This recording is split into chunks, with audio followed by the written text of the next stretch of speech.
Passons à la deuxième leçon, le changement d'état. La matière peut subir des transformations d'état. Ça veut dire qu'elle peut changer d'état. Exemple, de l'état solide à l'état liquide. Ce changement est appelé fusion. Exemple, les glaçons qui se transforment en eau à l'état liquide. Et de l'état liquide à l'état gazeux, qui est l'évaporation.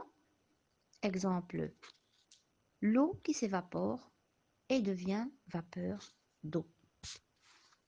De l'état liquide à l'état solide, solidification, l'eau qui se solidifie comme l'eau qui devient glaçon. Pour les états de l'eau, l'eau subit plusieurs transformations. Il peut passer d'un état à un autre état. Exemple, de l'état solide à l'état liquide, de l'état liquide à l'état gazeux, de l'état gazeux à l'état liquide et de l'état liquide à l'état solide. C'est comme le cas du cycle de l'eau, où on trouve plusieurs changements d'état.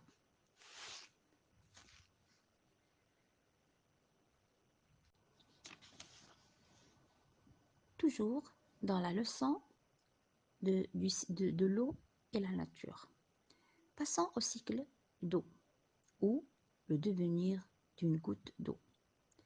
Vous remarquez que l'eau existe toujours dans la nature. C'est grâce à quoi? Grâce au cycle d'eau. Comment? L'eau des mers et des rivières s'évapore sous l'effet du soleil. L'eau évaporée se condense dans le ciel, donc formation des nuages. L'eau des nuages donne des précipitations. Quelles sont les précipitations? Comme la pluie, les neiges et les grêles.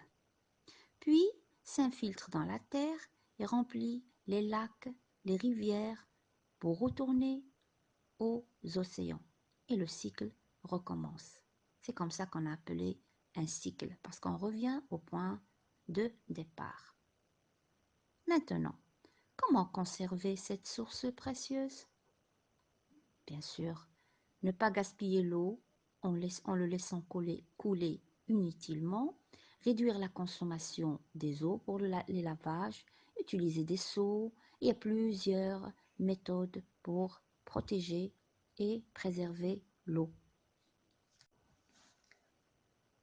Bonjour les enfants, j'espère que vous allez bien.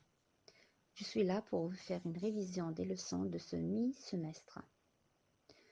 Commençons par la première leçon, l'eau et la nature. On avait vu que l'eau est importante dans la vie des êtres vivants, comme l'être humain, les animaux, les végétaux. Cette source, où peut-on la retrouver?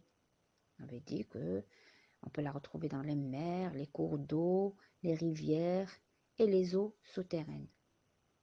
Maintenant, où peut-on l'utiliser? Premièrement, on l'utilise dans l'usage domestique, à la maison, pour boire. Bien sûr, boire l'eau potable, l'eau qui est filtrée et traitée. Préparation des repas, lavage, aussi l'agriculture pour arroser les champs, donner à boire au bétail. Enfin, dans les industries pour le lavage, le rinçage et la cuisson des aliments.